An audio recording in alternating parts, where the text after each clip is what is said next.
Hi folks, it's Lance from JRG. I hope you're all doing well today. It is Thursday.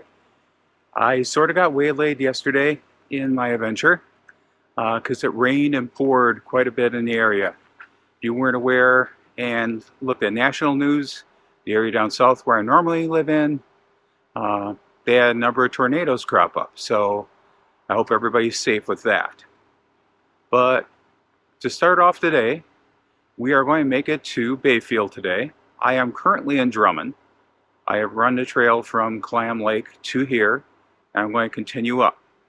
I thought I'd just make a quick stopover and look at the beautiful view of Drummond Lake quick before driving on.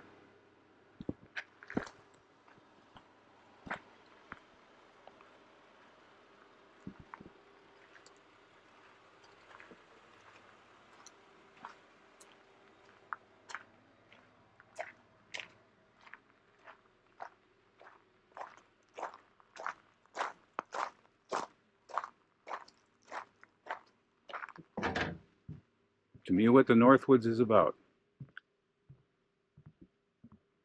Never fished this lake, but compared to other bodies of water in the area, one thing I note right away, the water is very clear here. A lot of water in the areas around here will be very tannic in color due to the runoff from the trees and that, making them very tan. So very interesting.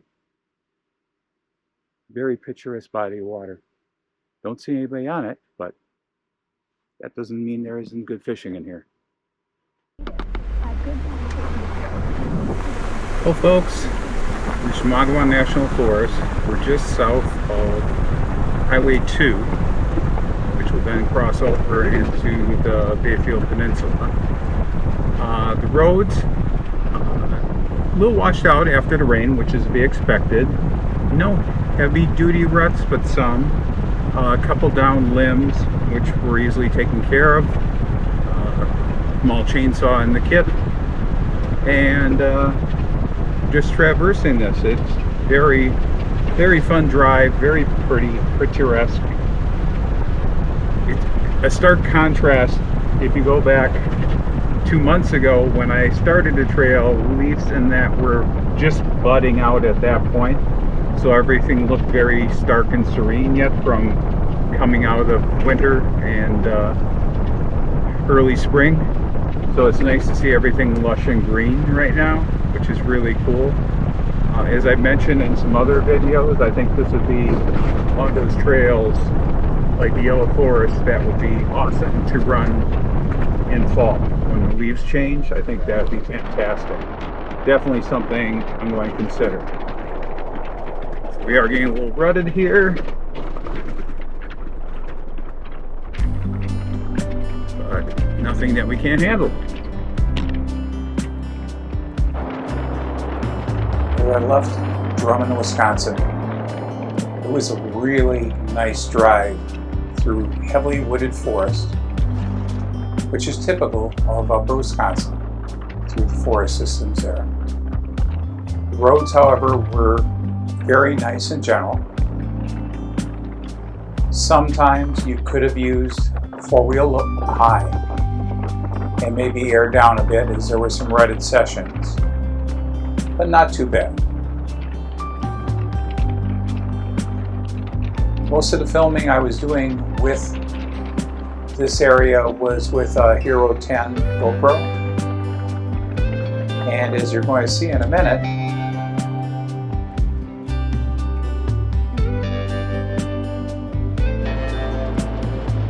the GoPro mount dismounted and I lost it. Did not notice until probably about 2 miles down the road, in which I had to backtrack.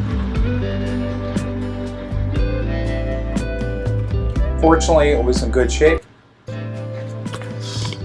Well, I found you. A little muddy, otherwise fine.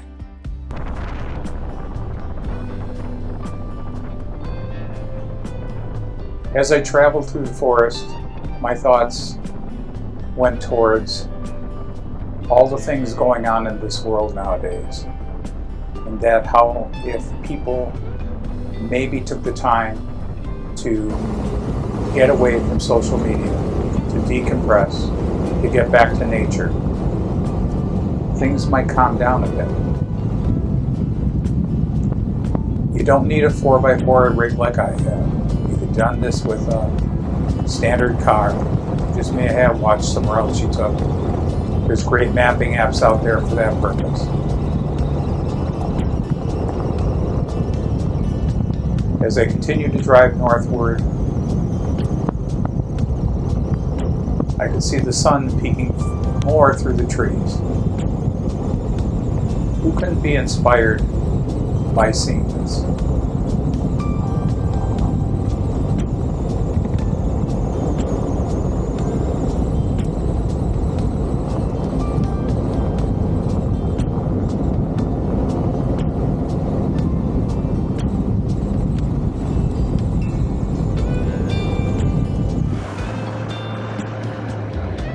As we crossed the highway into Bayfield, the forest started thinning out as far as the canopy. The tall pines reaching for the sky. While there's logging going on there, it was very judicious. And if other areas of the country would possibly practice it, you maybe have a lot less fires.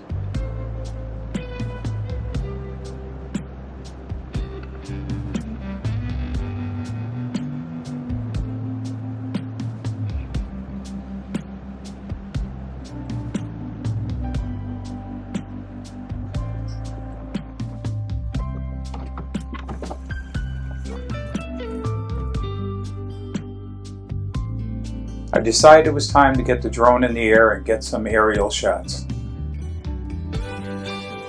Hindsight 2020, I should have used it more toward the end of the trip. Unfortunately, I was on sort of a time constraint.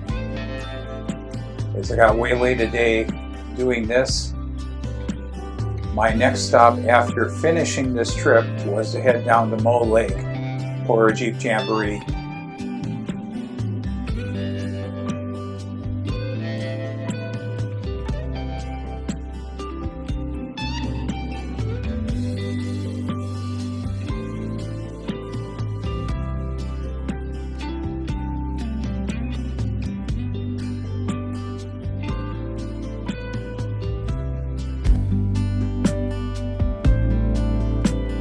But as I traveled through the forested areas with the very tall pines reaching to the sky, I couldn't help but wonder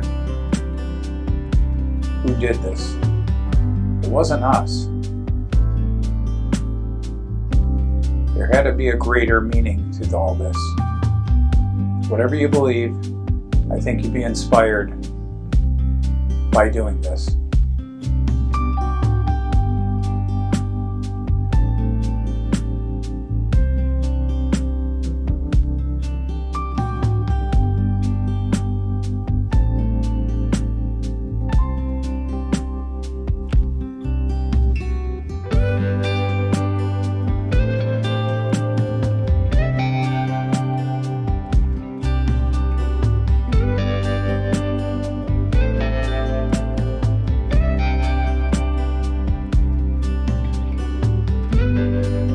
Do not have a mapping app you currently use, I am just going to call out ONX Offroad.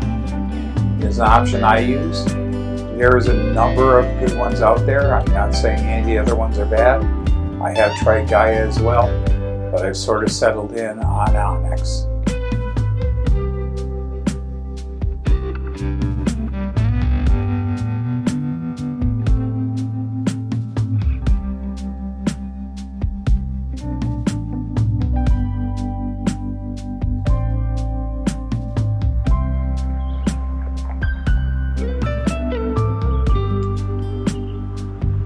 Some of the forest roads, we'd find some washouts going up on the cross.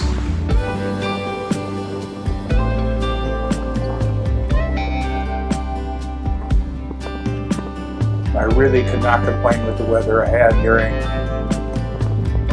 either times of my trip, because this was divided up between April and May, and then July to finish it off.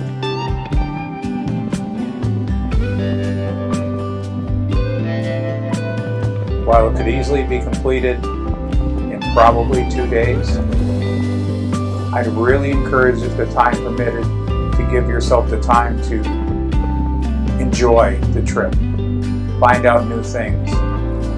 I could have explored a lot more during this trip and just didn't have the time.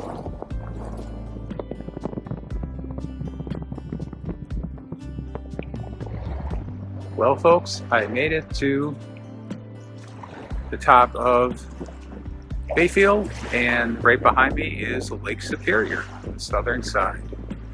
This is the end of the Trans-Wisconsin Adventure Trail. Was it worth it? Most definitely. I would definitely do it again. Haven't done it once. There's different times of year, like I said, that I would try it again. This whole area up here in Bayfield did not have much cell service, so keep that in mind. A lot of rutted out sections due to logging and that. Was there anything overly complicated? No. A standard rig would do it fine. You might need four-wheel drive, in some cases four-wheel high. I don't think you need four-wheel low in most places, except for a couple. I noted, and that was mostly due to washouts. This was, what can I say? This was just a fantastic trip. It was so worth it. It was something, I know it many people may not consider this a highlight or four-wheeling career, but this was on my bucket list to do, at least in our state.